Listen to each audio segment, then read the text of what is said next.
అంటే నాకు ఈ హోదా అడ్డొచ్చింది, లేకపోతే నేను కిందికొచ్చి చెంప చెల్లుమనిపించేవాడిని అన్నాడు.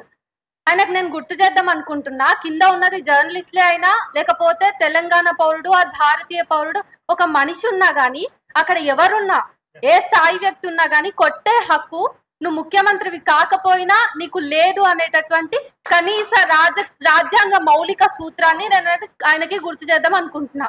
ఆ తర్వాత కాళ్ళ మీద కాళ్ళు వేసుకొని కూర్చుంటారు అంటుండు. కాళ్ళ మీద కాళ్ళు వేసుకొని కూర్చుండడం అనేది రెండు రకాలుగా ఉంటది. ఒకటి నాకు కంఫర్ట్, రెండోది ఏంటి అంటే నా ఆత్మగౌరవం. సో నేనేం రేవంత్ రెడ్డి మోచేతి కింది నుంచి కారుతున్న నీళ్లు తాగలేదు, ఇతర జర్నలిస్టులు కూడా అట్లా తాగకపోవచ్చు.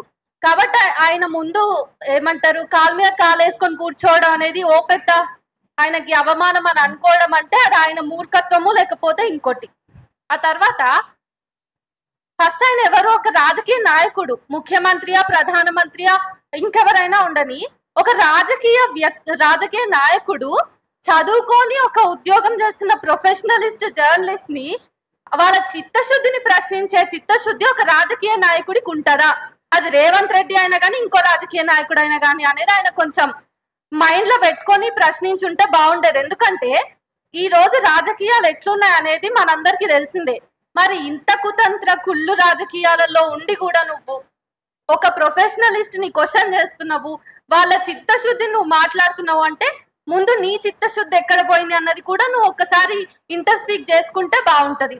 ఆ తర్వాత ఒక వర్గపు జర్నలిస్ట్లను నువ్వు పూర్తిగా దూరం పెట్టాలి, వాళ్ళ మీద దుమ్మెత్తిపోయాలి అని అనుకుంటున్నావు అంటే నీ గుండెలో ఎక్కడో ఒక పెద్ద భయం అనేది మొదలైంది. అది ఎక్స్పోజ్ అవ్వకముందే నువ్వు జాగ్రత్త పడుతున్నావు. ఎందుకంటే కవులను కళాకారులను కోటి రూపాయలు ఇచ్చి కొనుక్కున్నట్టుగా జర్నలిస్ట్లను డిజిటల్ మీడియా జర్నలిస్ట్లను కొనుక్కుందామంటే వీళ్ళేమో సరళీకరణ వల్ల ఇంటింటికి ఒక జర్నలిస్ట్ తయారైనప్పుడు వీళ్ళందరినీ నేను ఎట్లా కొంటా, నేను అక్రమంగా సంపాదించిన డబ్బులు సరిపోవు అనేటటువంటి ఒక ఇన్సెక్యూరిటీ కూడా రేవంత్ రెడ్డికి వచ్చి ఉండొచ్చు. ఆ భయాలన్నింటి వల్ల ఆయన ఇట్లా మాట్లాడుండొచ్చు.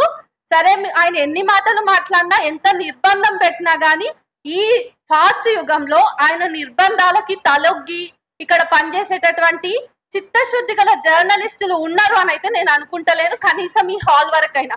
ఇకపోతే రేవంత్ రెడ్డి దృష్టిలో జర్నలిస్టులు ఎవరయ్యా అంటే ఎవరైతే ఆయన అడుగులకు మడుగులొత్తుతారో, ఎవరైతే డైవర్షనల్ పాలిటిక్స్ లో భాగంగా రాష్ట్రంలో ఒక సీరియస్ అంశం నడుస్తున్నప్పుడు అవన్నీ పక్కకెట్టి అగోరి ఇష్యూనో లేకపోతే నీకెంతమంది గర్ల్ ఫ్రెండ్స్ ఉన్నారు అనేటటువంటి ఇష్యూనో ఇట్లాంటి సమాజానికి అవసరం లేనటువంటి విషయాలని ఇంటర్వ్యూస్ చేస్తూ ఇలాంటివి మాట్లాడుతూ పొలిటికల్ గా కానీ సామాజికంగా కానీ తెలంగాణ ప్రజానీకానికి కావాల్సిన అంశాలని సైడ్ ట్రాక్ పట్టించి రాజకీయాలను వాళ్ళు చేసే తప్పులను పక్కకి నెట్టేటటువంటి విధానమే జర్నలిజం అని రేవంత్ రెడ్డి అనుకుంటున్నట్టున్నారు.